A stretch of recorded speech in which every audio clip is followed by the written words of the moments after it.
Hello friends, आप सभी का स्वागत है आपके अपने यूट्यूब चैनल JRF आले पर। आज हम यूजीसी नेट के शिक्षण अवधारणा और प्रकृति जो कि टीचिंग एप्टीट्यूड यानी शिक्षा की अवधारणा से संबंधित है।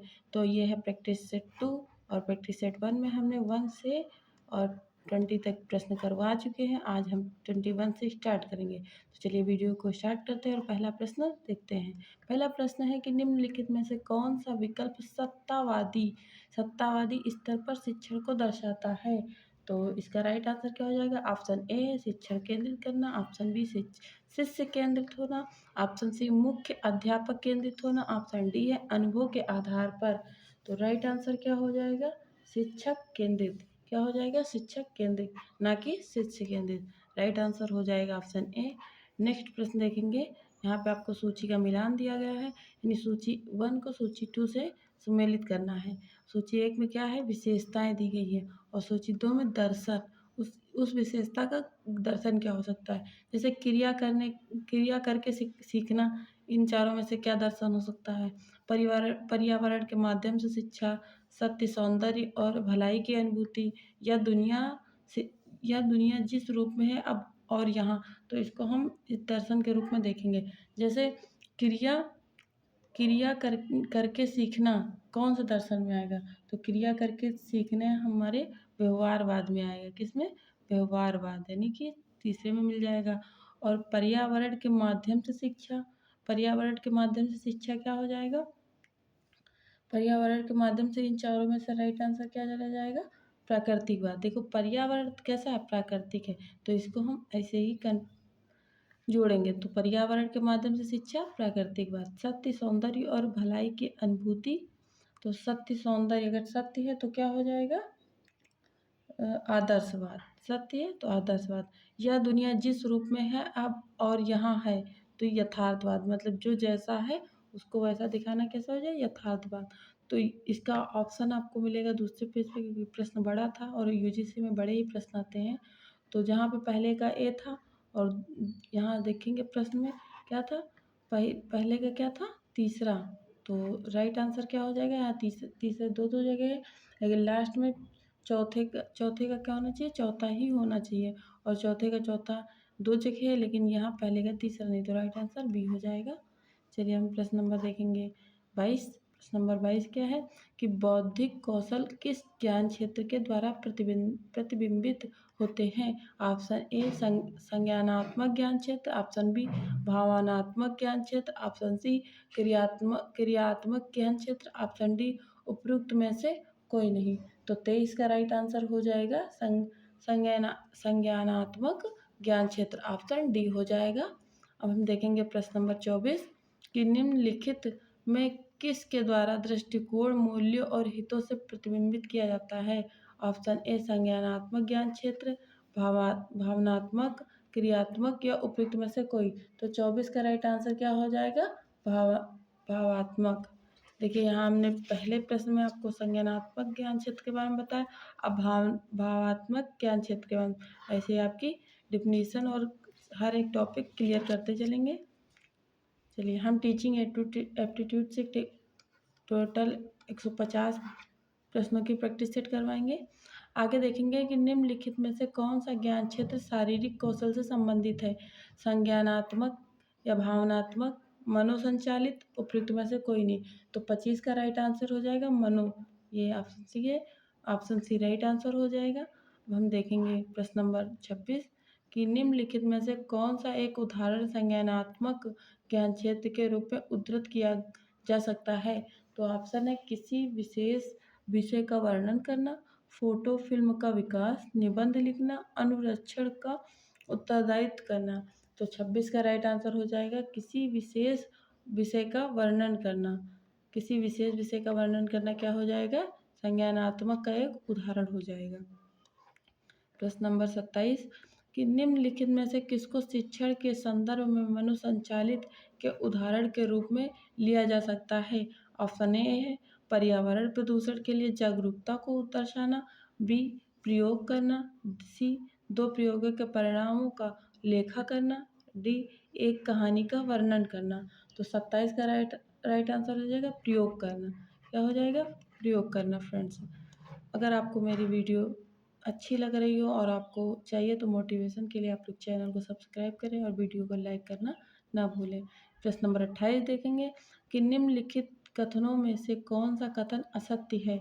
शिक्षा और शिक्षण एक ही अवधारणा, शिक्षा और शिक्षण में अंतर है, शिक्षा शिक्षण प्रशिक्षण और अनुसंधान की तुलना में एक व्यापक शब्द है, उपयुक्त सभी सही हैं। तो 28 का राइट आंसर हो जाएगा ए। क्या हो जाएगा ए, यानी कि शिक्षा और शिक्षण एक अवधारणा है। शिक्षा और शिक्षण क्या है, एक अवधारणा है। चलिए प्रश्न नंबर देखेंगे 29 प्रश्न नंबर क्या कह रहा है कि निम्नलिखित में से कौन सा शिक्षण के क्षेत्र में विशेषता को दर्शाता है। तो ए है अवधारणाओं का ज्ञान, बी शिक्षण कौशल, सी है निर्णय लेने का कौशल, डी है उपयुक्त सभी। तो 32 का राइट आंसर हो जाएगा उपयुक्त सभी, यानी कि शिक्षण के क्षेत्र में ये तीनों ही विशेषता दर्शाते हैं। ठीक है, तो आप लोग ऐसे ही याद रख लीजिए। आगे देखेंगे प्रश्न नंबर 30 कि निम्न में से किस प्रकार का व्यक्तित्व शिक्षण के दृष्टिकोण से सबसे अधिक अनुपयुक्त है। तो ऑप्शन ए जो एक कठोर अनुशासक है, बी जो अपने विषय को अच्छी तरह से जानता है, सी जिसकी शिक्षण में कोई अभिरुचि नहीं है, डी जो नैतिक मूल्यों को सिखाता है। तो 30 का राइट आंसर क्या हो जाएगा, 30 का राइट आंसर हो जाएगा जिसकी शिक्षण में कोई अभिरुचि नहीं है। जिसकी शिक्षा में कोई भी जब अभिरुचि नहीं होगी तो पढ़ाओगे क्या, तो वो अनुपयुक्त हो ही जाएगी। यहाँ कॉमन सेंस लगा लीजिए, तो ये राइट आंसर हो जाएगा। तो देखिए प्रश्न नंबर 31 कि निम्न में से कौन सा अध्यापन के सिद्धांत है। मनोवैज्ञानिक से तार्किक की ओर, विश्लेषण से संश्लेषण की ओर, मूर्त से अमूर्त की ओर, प्राकृतिक का पालन करना। तो यहाँ आपको ऑप्शन दिया गया है, ऑप्शन ए 1 2 तीनों, या बी 1 2 4, या सी 1 3 4 और उपयुक्त डी में क्या है उपयुक्त सभी। तो राइट आंसर क्या हो जाएगा उपयुक्त सभी, यानी अध्यापन सिद्धांत जो है ये सभी हैं। कितने, ये चारों ही सही हैं। चलिए अब प्रश्न नंबर देखेंगे 32 कि निम्नलिखित में से कौन सा विकल्प विश्लेषण के अर्थ को दर्शाता है या दर्शाते हैं। तो ऑप्शन ए है क्या संगठन भाग में एक समस्या का हल ढूंढने की क्षमता, बी संगठन भागों का संयोजन करना, सी दोनों ए और बी उपयुक्त में से कोई नहीं। तो 32 का राइट आंसर हो जाएगा संगठन भाग में एक समस्या का हल ढूंढने के लिए दर्शाता है। कौन सा विश्लेषण, विकल्प विश्लेषण। तो हम देखेंगे 33 नंबर प्रश्न कि निम्नलिखित में से कौन सा शब्द कक्षा शिक्षण में विषय वस्तु को सरल ढंग से प्रस्तुत करने के नियम के लिए प्रयुक्त किया जाता है। ऑप्शन ए है शिक्षण विधि, बी शिक्षण सिद्धांत, सी शिक्षण तकनीकी, डी शिक्षण रणनीति। तो 33 का राइट आंसर क्या हो जाएगा शिक्षण सिद्धांत। क्या हो जाएगा शिक्षण सिद्धांत ही राइट आंसर हो जाएगा। आप प्रश्न नंबर 34 देखेंगे कि शिक्षक द्वारा शिक्षण को अधिक प्रभावी बनाने के लिए कम विद्यार्थियों वाली कक्षा में निम्नलिखित में से कौन सा विकल्प प्रयोग में लाना चाहिए। अधिगम संबंधित समस्याओं की पहचान करना, छात्रों पर व्यक्तिगत ध्यान देना, अनुदेशन को छात्रों के बीच की विभिन्नताओं को ध्यान में रख कर बनाना, उपयुक्त में से सभी। तो राइट आंसर क्या हो जाएगा 34 का उपयुक्त में से सभी। इन सभी बातों का ध्यान रखना पड़ेगा जहाँ पर शिक्षा कम हो और शिक्षा को प्रभावित बनाना हो। तो अब हम देखेंगे प्रश्न नंबर 35 कि निम्नलिखित में से शिक्षा संव्यवसान के प्रारंभ में सबसे महत्वपूर्ण एकल कारक कौन से हैं।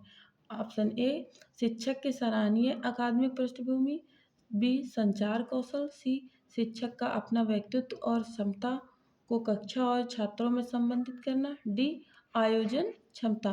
तो राइट आंसर क्या हो जाएगा इसका, राइट आंसर क्या हो जाएगा 35 का शिक्षण, यानी ऑप्शन सी राइट हो जाएगा। क्या हो जाएगा ऑप्शन सी, यानी शिक्षण का उपयुक्त व्यक्तित्व और क्षमता को कक्षा और छात्रों में संबंधित करना, यही है समव्यवसाय को प्रारंभ करने में मदद देता है।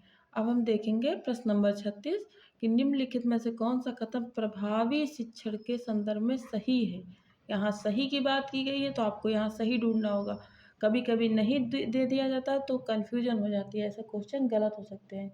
तो ऑप्शन देखेंगे, ऑप्शन ए है कक्षा में अनुशासन बनाए रखना, शिक्षकों की निष्कपटता निष्कपटता, शिक्षकों द्वारा छात्रों को सिखाना और समझाना, शिक्षक की शिक्षण में अभिरुचि। तो राइट आंसर क्या हो जाएगा 36 का? शिक्षकों द्वारा छात्रों को सिखाना और समझाना ही प्रभावी शिक्षण में सही योगदान रहेगा।